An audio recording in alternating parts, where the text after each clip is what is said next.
Hello, and welcome to the 404 Media Podcast, where we bring you unparalleled access to hidden worlds, both online and IRL.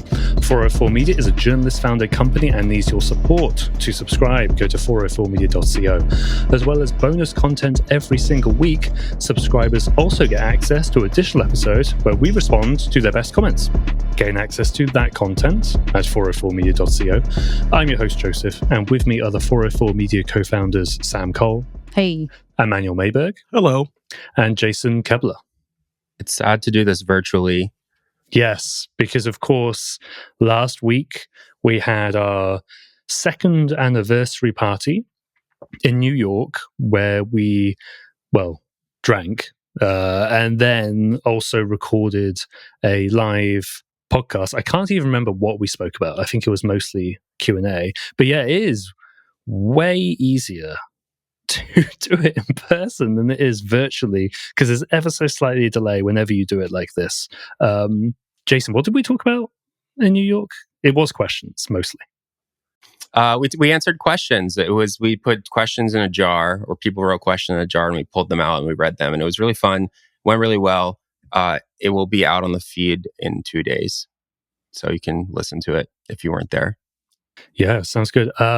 Sam, what did you make of the party as the person who, thank God, organized the vast majority of it? I had a blast. I think listen to the podcast when it comes out on the feed if you were not able to get into the room, because the room itself was so full that people got pushed out of it entirely. But yeah, it was a really good time. It was great to see everybody. So cool to hear so many people listen to the podcast. I always am really excited to hear that. So thank you. And hello again. First ever tech blog podcast mosh pit. True. To Jason crowd surfed. Yeah. A little bit. Yeah, it was good.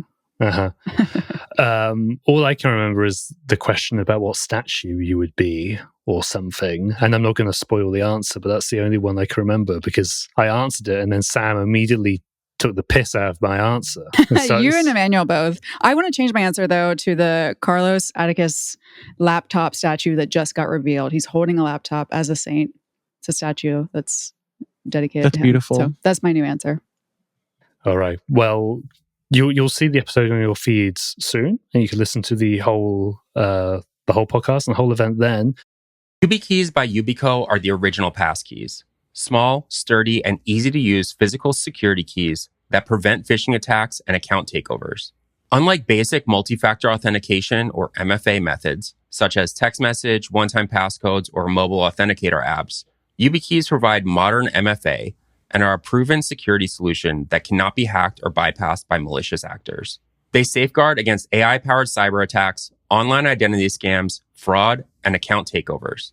YubiKeys help businesses of all sizes stay ahead of evolving cyber threats and regulatory requirements. They also protect individuals and everyday users by securing over 1,000 accounts, including email, social, password managers, productivity tools, developer tools, and more. For more information on how YubiKeys secure applications, services, and accounts for both individuals and businesses, visit yubico.com/404media. And for a limited time, get $10 off your order of exactly 2 keys from the YubiKey 5 series or Security Key series using the code 404media10 at checkout. YubiKeys are manufactured by Yubico, a company with headquarters and manufacturing centers in Sweden and the United States. As for this week, Emmanuel, do you want to introduce this first story? Yeah, I'm taking over. The first story is from Joe. The headline is Inside the Underground Trade of Flipper Zero Tech to Break into Cars. A lot going on there. Let's get into it. The story starts with a description of a video you saw. Tell me about this video. Yeah, so it's first-person perspective, as in clearly this person is holding a mobile phone, I believe in their left hand, and then this small white and orange gadget in their right. And it has a little screen. It has a few buttons, like a D-pad, and I think some other stuff on the side. It has some sort of short antenna sticking off as well. And this person walks up to a nearby car. It just looks like some sort of normal sedan vehicle, tries to open the door and it's locked.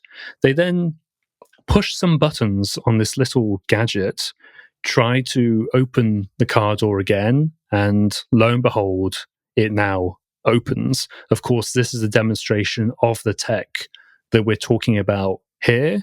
And you may think, well, we've seen car unlocking tech before. What's new about that? And that's totally right. And we will get into that.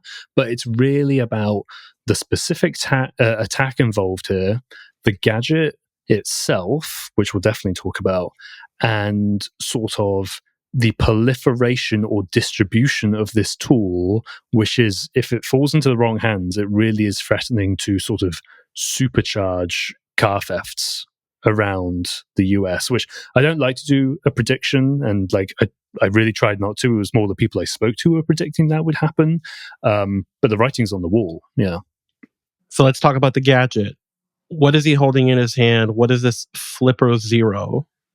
So the Flipper Zero is a pretty well-known, or maybe infamous, piece of hacking gear now. It came out a few years ago, started on Kickstarter, raised about 5 million, something like that. And the attraction was that it's basically a Swiss Army knife for hackers. So you can imagine physical penetration testers. These are people who, well, we need to check the physical security of a data center, let's say. So we have to keep people out and make sure they can't put USB keys in here and plant malware in the data center, whatever. Or corporations as well, banks, all sorts of stuff require physical security and digital security at the same time. A lot of that involves cloning key cards, like RFID key cards, or playing around with NFC, that protocol as well. And what you used to have to do was buy all of these different hacking tools. Like I've had ones which can clone key cards, that sort of thing. But the Flipper Zero was bringing all of those into this one thing you could just carry in your pockets. You could do those sorts of attacks. You could also do Wi-Fi de-authentication attacks, which if anyone has been to especially DEF CON or maybe CCC in Germany, you've probably seen this where you keep getting kicked off the Wi-Fi or you can't connect to the Wi-Fi because some person is messing around and performing a Wi-Fi attack. This gadget can do that as well. So it can do basically, well, not everything, but a lot of the things a legitimate security researcher or penetration tester would want to do if they're on a deployment. So it launched on Kickstarter, raised all this money, and now, I mean, it is in mass production. You can go to the Flipper Zero website and you order one of these gadgets. I think for a couple $100, you get it in the mail. And it's also been demonized over the past few years because it does crop up into the news every so often, sometimes legitimately, sometimes in a way that, well, it didn't really deserve to be pulled into whatever story. But here, this story really is about the Flipper Zero because it is so accessible. It is demonized, but can we just spend like a second talking about Flipper Zero's own branding and image? Like, it is fairly like a feel-good, positive, I don't know if you would call it white hat. We covered it a lot because I think it launched when we were at Motherboard and would come up in like these kind of fun blogs that people were doing like fairly innocent, cool things with it. Is it fair to say that like their own image that they put out there is fairly, I don't know, posy? Yeah, absolutely. And I think they're very, very smart to do that. The mascot is like this cute dolphin, right? Like, yeah, I'm looking at it right now, and because on the device itself, it has this little screen, and you can see the dolphin, and it like almost talks to you. It looks like a Tamagotchi, like a pretty high res Tamagotchi in a way. The marketing is cutesy, it's fun, it's experimental, it's playful, and that all makes sense because the Flipper Zero and the community around it can be all of those things, often is all of those things, often is playful, it is about experimenting, and that is the hacker ethos at the end of the day, right? For a hell of a lot of people, it's that, hey, we just want to figure out how stuff works, we want to have fun, but we also want to keep stuff secure, and that's why it's a legitimate security tool. It'd probably be a very bad idea if they had dark, grisly hacker hoodie marketing, which ironically some of the custom software we'll talk about in a bit actually does have that marketing as well. But yeah, it's a legitimate security tool, but a dual use security tool. So what's different about this implementation of Flipper Zero? It's the software, right? Yeah, the software and the firmware as well. Firmware just being, basically a piece of software that acts, a little bit lower down in the stack of applications, operating system, blah, blah, blah, all of that sort of thing. So the Flipper Zero is powerful. As I laid out, it can do all of these sorts of attacks, but some people want it to be able to do more. They want to really screw around with people. So some have made their own custom firmware for the Flipper Zero. And one I looked at in particular was called Unleashed. And this just allows, more types of attacks and RFID attacks and all of that sort of thing. So people, because you can basically fully customize the Flipper Zero, and that is part of the appeal, people have made their much more powerful firmware, and then you can get more patches on top of that as well to do very specific things, I'd say. So how does this specific attack work, and how does it compare to some of the other high-tech carjacking, or not carjacking, car stealing methods that we've seen in the past couple of years? Yeah, so as well as the custom firmware, people are making these, I call them patches in the article. I guess you could call it software, you could call it tweaks, scripts. It doesn't super matter. But when you have this custom firmware, you then make and install and use these custom patches. And what I was shown is that there are a bunch of them going around which are specifically to unlock and interact with particular vehicles. So, I was sent one for the Kia. I was sent one for the Suzuki. And to step back a little bit, car theft is obviously a problem. On the lower end of the spectrum, you have people like the Kia boys, which maybe we'll go into more detail later, but there's this phenomenon. It's on TikTok. People steal cars. They drive them around Milwaukee, I think, primarily. Just that's where the phenomenon started. And they will smash a window, go in, steal the vehicle, because there's very poor security inside the vehicle itself. Okay. Halfway in between, maybe over halfway, you have people using techie gadgets to break into cars. And then in the same sort of area or a little bit further, I think you have people starting to use these Flipper Zeros. So usually, if you're a tech-focused car thief, you'll do something called a relay attack, which is, let's say you want to steal a very nice-looking car that's sat on a driveway, but the key fob and the owner is in their house. Well, you use a couple of devices to basically extend the range of that key fob that's sat in a fruit bowl on their kitchen counter or something, which usually can't reach the car. But now you're using these couple of devices to relay that signal over to the car. You activate it, you can get in the car and drive away. And this has been a huge problem in the UK. UK police will upload photos of this happening, caught on Ring cameras or CCTV. In the US, it's done as well. I imagine Europe, but I can't remember off the top of my head if I've seen a case from Europe. But that's what usually happens. And in response, or perhaps in parallel, a lot of car manufacturers introduced something else called rolling codes, which is, well, even if someone gets the signal and tries to use it to open the car or whatever, we're going to change the code every single time. So they can't just, relay the signal they get into the car or whatever. It's supposed to be a protection for that. This is very similar to how tickets work now. When we're talking about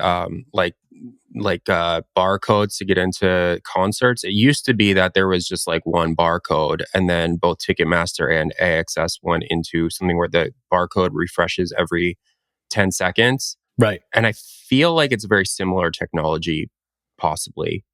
We don't need to get into it, but it's very similar because like people figured out how to crack that, and then basically they were like, "Oh, we need to like change this constantly."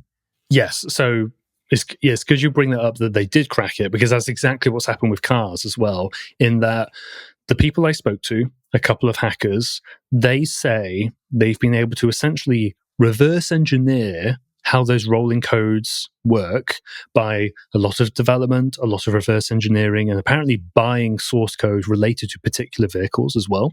And what the Flipper Zero custom patches are able to do is basically figure out what the next code is going to be. So they push that and it's like, oh, even though the code has changed, this device knows what it is in advance. And that's sort of what makes this different to previous attacks, Emmanuel, to finally answer your question after several minutes of me going down that rabbit hole. Yeah, I don't know if you know, but shouldn't the rolling code problem you just described be solved by now? Like, isn't there like common forms of encryption and like randomly generating numbers that should not allow them to like reverse engineer what the next code is? Like, are they using really old software to do this? Or You would think that. And I often think that sort of car manufacturer security is similar almost to like industrial control systems or airplanes sometimes, where they just use these very antiquated ways of going about things. And the actual patches I was sent, again, the Kia and the Suzuki, which are not luxury vehicles, obviously. I've spoken to people who've sold tech to break into luxury vehicles specifically. But if you go through those scripts and other screenshots I was sent, it actually shows there was no encryption on those. So of course it varies from car model to car brand to manufacturer or whatever. But the hackers who go by Daniel and Darrow, they have this PDF, which is a couple of pages, but it has like 200 different models of vehicle and maybe a dozen or so brands overall, not just the Kias and the Suzukis, but I think there's Ford on there, Fiat as well. I'm bringing up now Skoda, Citroen, Peugeot, Mitsubishi, Honda is in development. So whereas the Kia boys were obviously targeting Kias, and I think Hyundai is as well, because the security was crap, this seems to be a potentially bigger issue because it's unlocking all of these other cars, right, which have presumably better security. One of your sources mentioned the Kia boys as well. Why is that? So my source, one of the people I spoke to who's sort of in this community, and they were the one that was actually reverse engineering some of these patches. They mentioned the Kia boys because they think that eventually they will become Flipper boys. Again, Kia boys, they break into Kias and Hyundais, very, very low tech. For a long time, you've been able to get car unlocking technology, but it's been pretty expensive. You try to go buy one of these online, and if you don't get scammed, which I think could be a big thing, it's going to cost you potentially thousands of euros or dollars to buy a device like this, like a code grabber or a relay attack tool or something like that.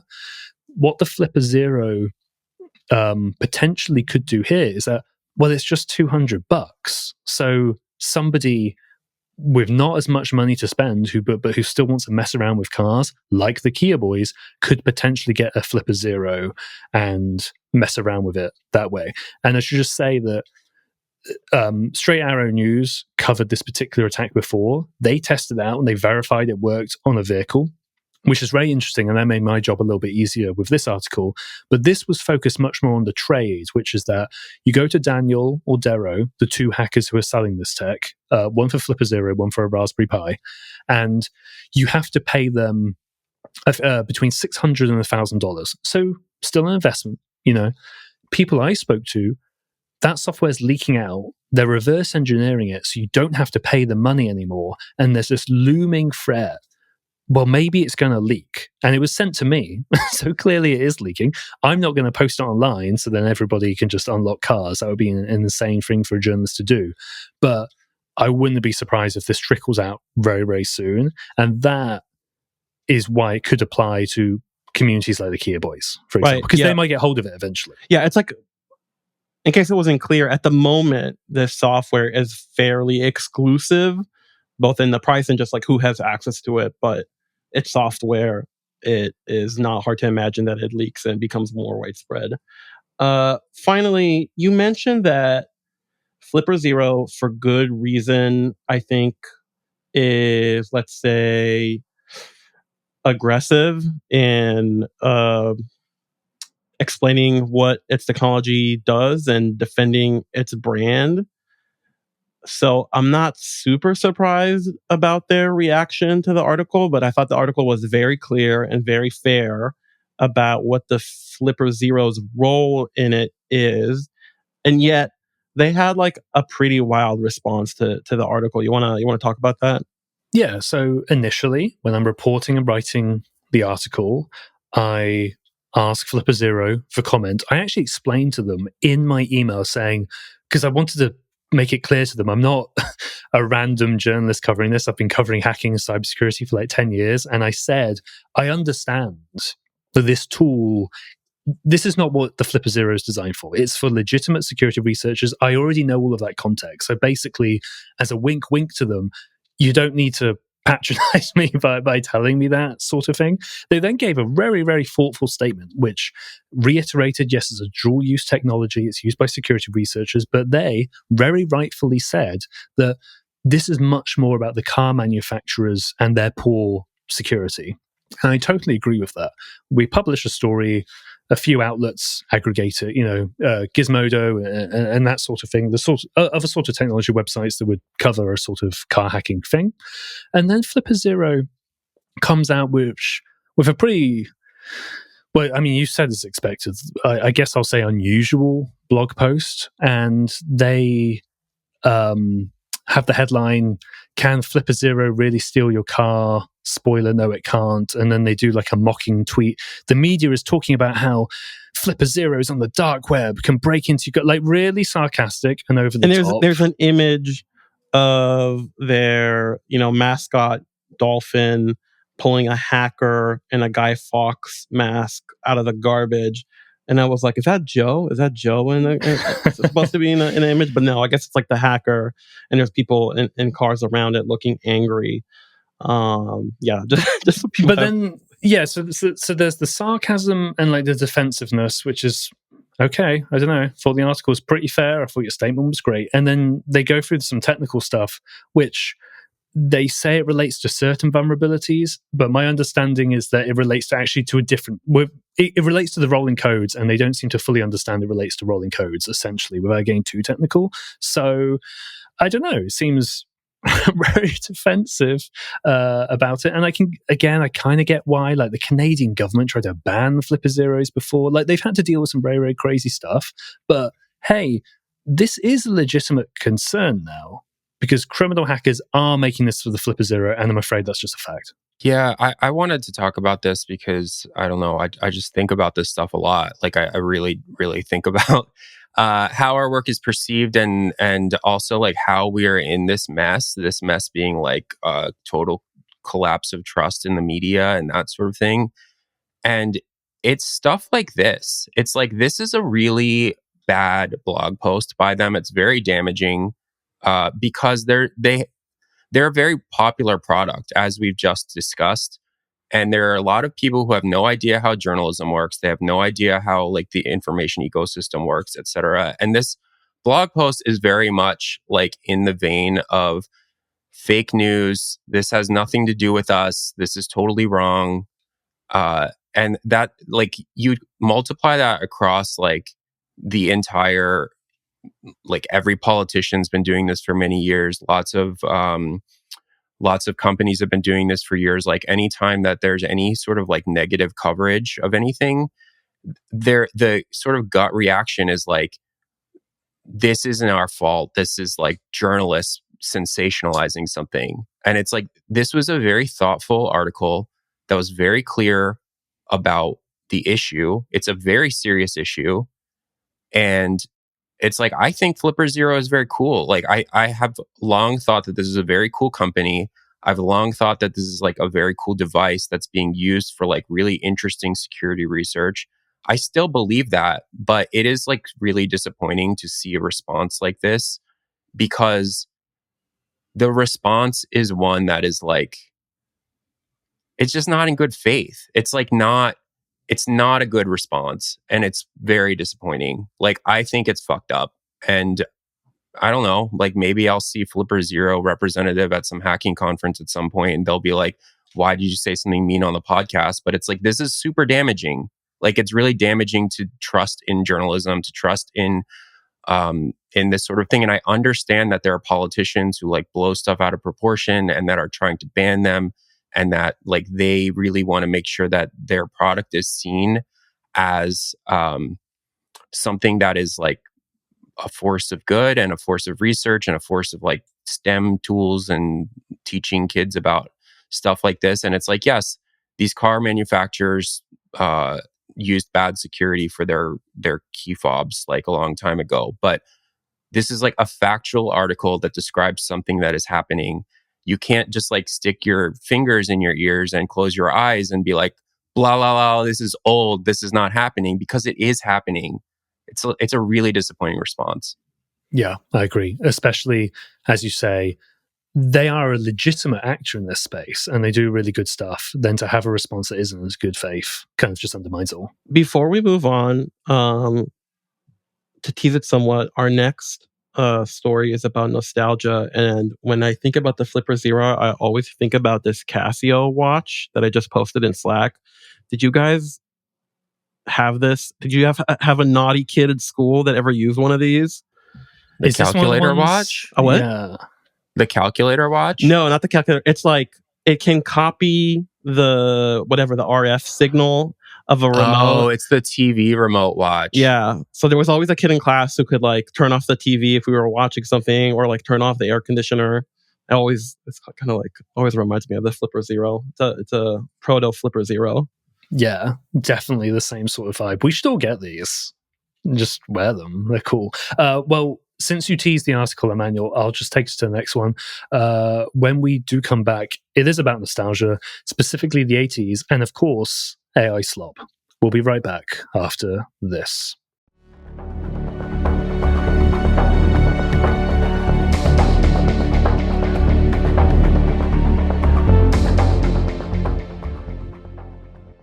How many SaaS applications are being used at your company right now?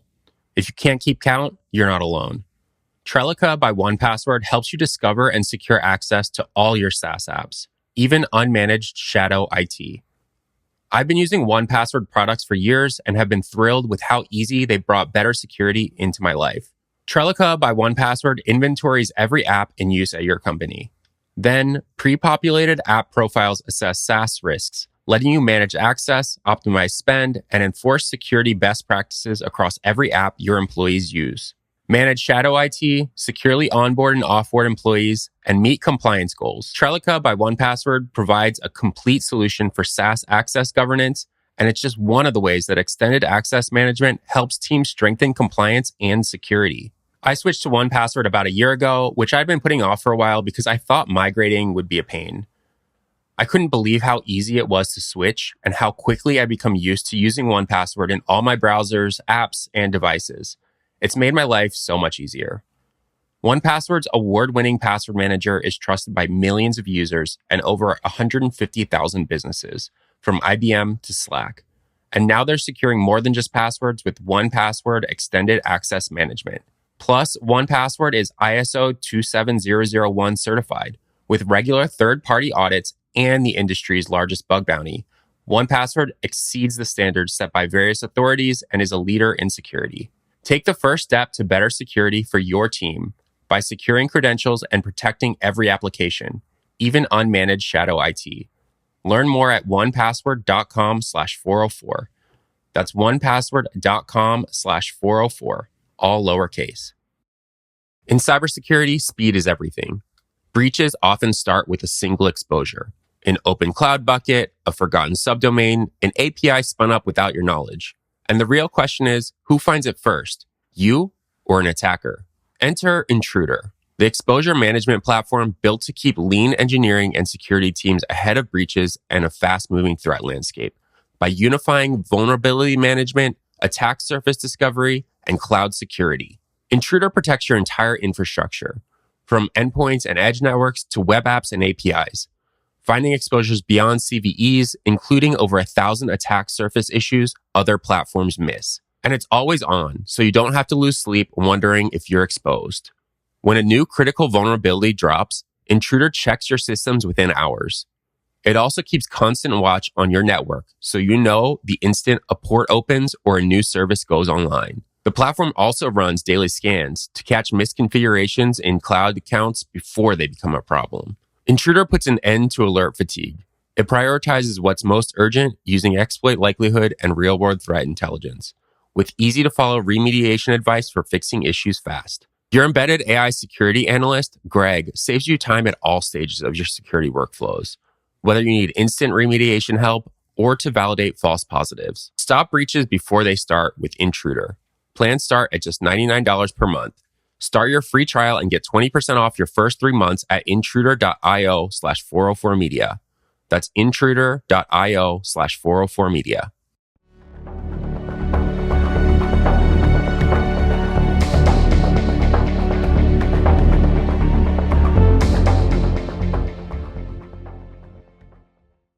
All right, and we are back. This is one that Jason wrote, and I believe with Matthew Galt as well. Yes, I opened the link to check that. The headline is 80s nostalgia AI slop is boomifying the masses for a past that never existed.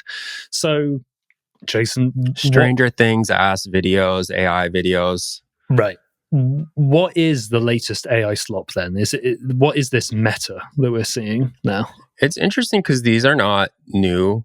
Like, people have been making these for a few years. It's just that they've caught on recently because, I don't know, they've hit the algo in a certain way.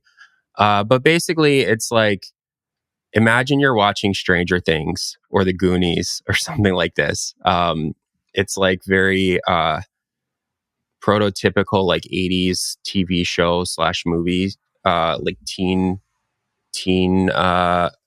after school special vibes. And so they start basically with like, have you heard what's going on in 2025? Like they're always scrolling through their phones and they have this thing called Instagram and it makes people upset. And they're like, wouldn't you love to go back to 1985, where we drink Coca-Cola and have a nice time out of glass bottles? And I don't know. It's just like, it's nostalgia porn. It's like, you can imagine it. Maybe we'll play a little clip here. You made it back. How's 2025? I heard no one talks face to face anymore and everything's lived through something called social media. I heard people don't even know their neighbors anymore. They don't knock on doors, they just talk through something called Instagram. What the hell is Instagram? Heard in the future, no one even goes outside anymore. Everyone just stares at screens all day. But these are going wildly viral and they're just like really annoying and really upsetting. And they're a type of AI slop that is super just like, it seems innocuous on its face, but it is something where it like imagines this false past that didn't actually exist. I was born in the 80s, but I don't remember them because I was born at the end of the 80s. But as I understand, like the 80s sucked ass. It's like mortgage rates were like 1,000,000%. Unemployment was like 25%. There was various, it was not like a good time. There's all sorts of like, it was also, as many periods in American history was like not the most progressive of eras for like cultural things. It was the era of Reagan. It just like was not like a good time. But like these AI slop videos sanitize all of that, and they just remind you like, don't you want to live in the Goonies and Back to the Future and things like that? And they're not like hiding that they're AI in any way, shape, or form. So these are not like, I don't think that they're tricking people. I think that people understand that this is... Well, not deliberately. I think that people understand like, oh, this is like a fantasy type vibe. But it's like, I think I describe it as like astral projecting to just like a shitty past that never existed. And it's kind of like emblematic of the type of AI slop that we're starting to see go viral, where it's like not intended to trick people, but it's just like allowing people to live in a fantasy world that lets them kind of like ignore all of the decisions that have led to the current situation that we're in. And then also it's like, we laugh we laugh and we laugh and we laugh and we laugh at Mark Zuckerberg's shitty Horizon Worlds metaverse that no one uses and that no one goes into, and where people don't really have good legs, and where they spend billions and billions of dollars. And it's like, yes, like, let's laugh at that. It's very stupid. But like, what we're seeing is that you don't need the headset and you don't need the metaverse to allow people to transport themselves into this like nostalgia reality that's very similar to the stupid, not very good book Ready Player One, even worse film, I feel. That's just like full of references. It's just like, here's like a reference to a bunch of old shit, and it's like 1 million views. Like, it's not cool. I don't like it. So let me read out this quote, and then Sam, let me throw to you, because I feel like you were one of the first ones out of us to see these. But the quote is from the article that Jason and Matthew wrote. These videos, like a lot of AI slop, do not try to hide that they are AI generated and show that there is unfortunately a market for people endlessly scrolling social media looking to astral project themselves into a hallucinatory past that never existed. This is Mark Zuckerberg's fucked up metaverse living here and now on Mark Zuckerberg's AI slop app. I know you touched on that. I think you just put it very, very well. Sam, how did you first see these, and what was your reaction to them? I mean, I think I saw them like everybody else did, which was like in my algorithm. And I didn't really think much of it when I first saw it. I was like, oh, that's more bait, basically. It's just like engagement bait from AI slop creators, which Jason has covered quite a bit of. There's like a bunch of other versions too. There's like a 90s one that I've seen. There's several versions of the 80s ones. Wasn't there like a 2003 one, which I think is super funny because like I do recall 2003, and it wasn't that cute. What were they showing?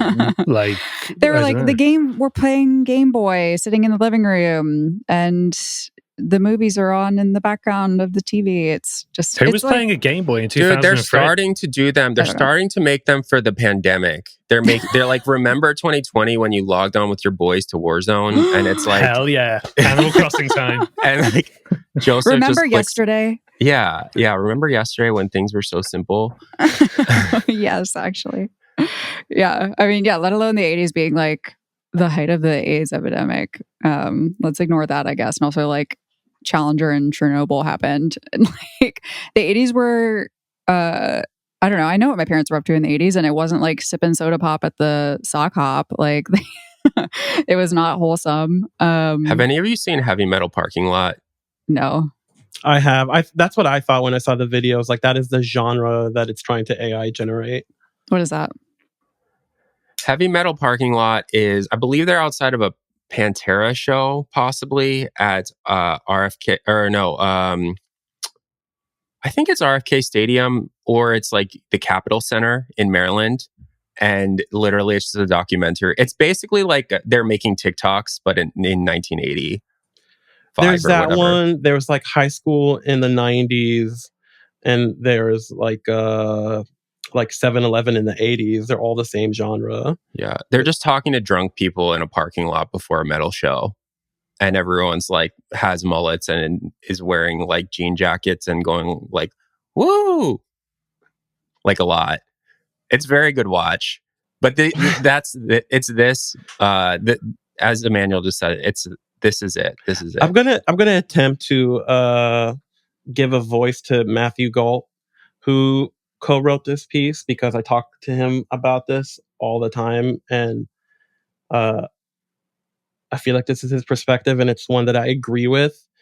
And that is that part of what is alarming about the virality of these is that they are not clearly right-wing coded, but nostalgia is inherently a regressive desire that we express, because it is literally about looking to the past and saying things used to be better, rather than looking forward and accepting change and trying to make that change better, right? It's like, and again, I don't think this is embedded clearly in the videos, but like Make America Great Again is a nostalgic movement and statement. And I think that is always what is kind of toxic about this looking back and romanticizing the past. Well, at the same time that these are going viral, or rather, these are going viral now on TikTok or whatever, these AI generated ones.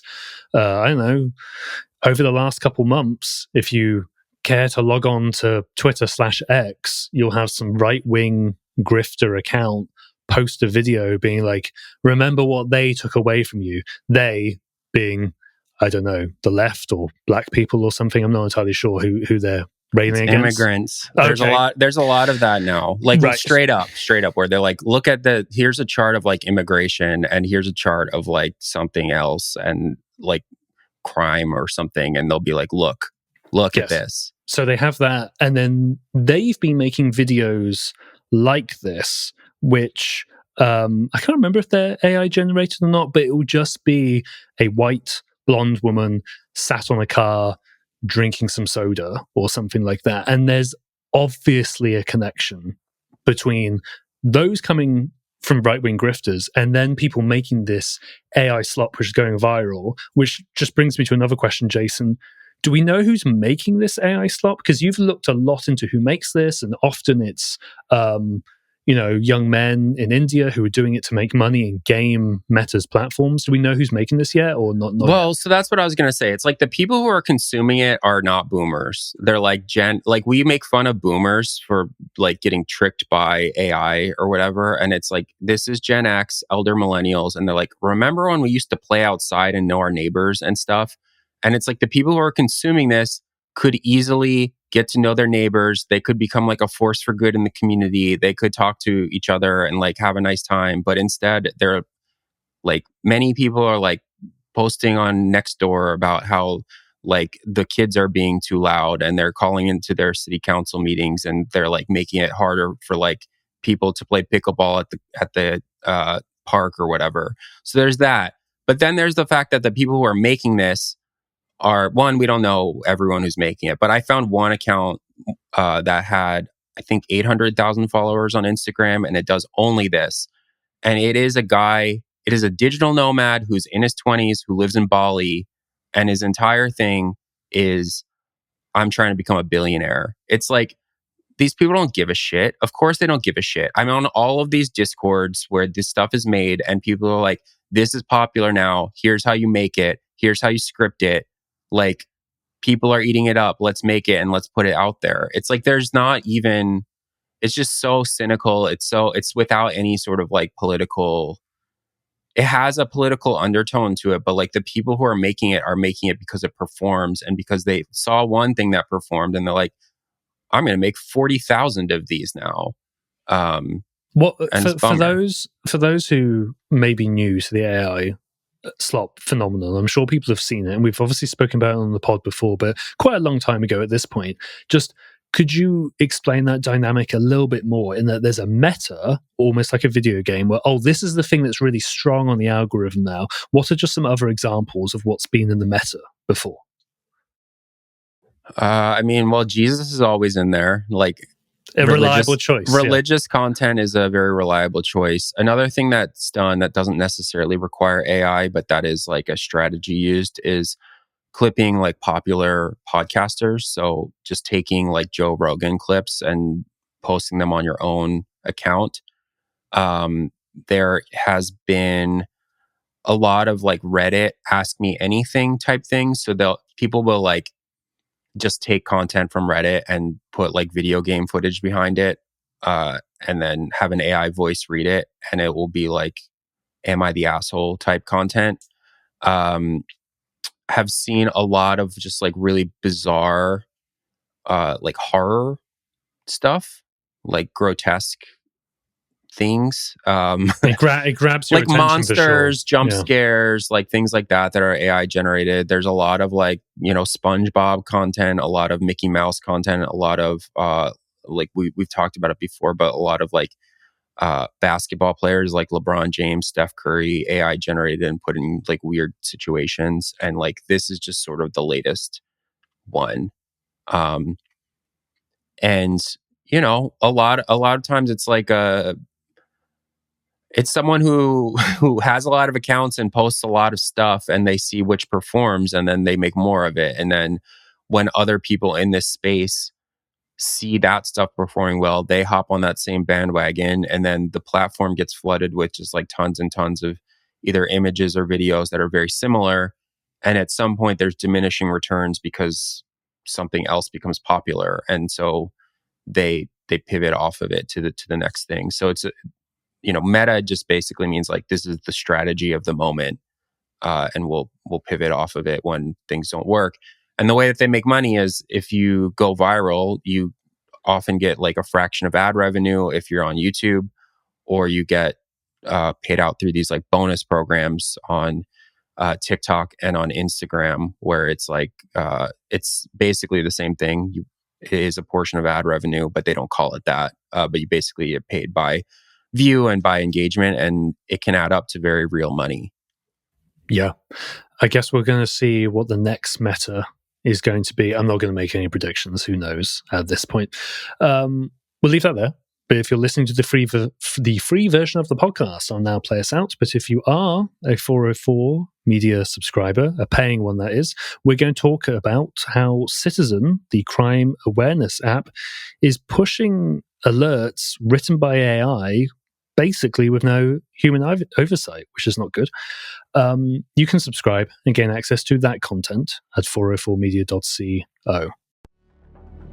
As a reminder, 404 Media is journalist-founded and supported by subscribers. If you do wish to subscribe to 404 Media and directly support our work, please go to 404media.co. You'll get unlimited access to our articles and an ad-free version of this podcast. You'll also get to listen to the subscribers-only section, where we talk about a bonus story each week.